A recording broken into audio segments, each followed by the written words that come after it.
The LK4 Pro is a budget 3D printer from Longer that comes in at $199 US, putting it in direct competition with the Ender 3 and its many clones.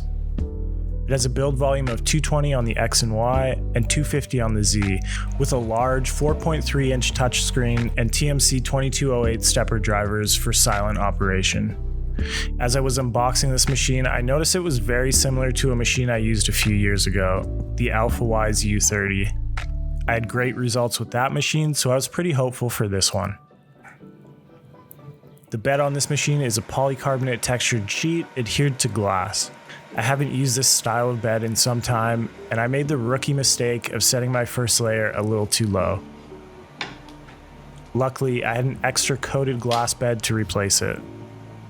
The extruder is plastic and the idler tension isn't adjustable, which might pose an issue for some flexible filaments, but for the PLA I tested, it worked fine.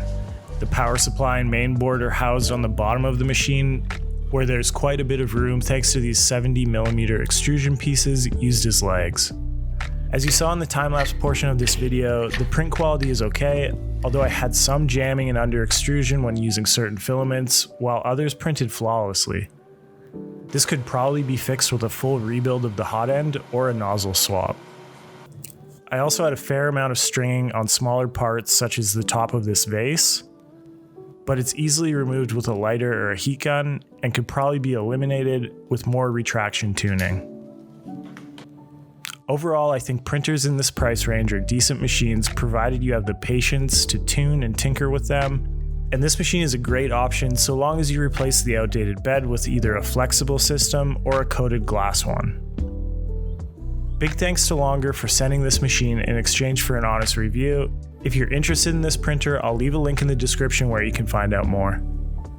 As always, thanks for watching and happy printing.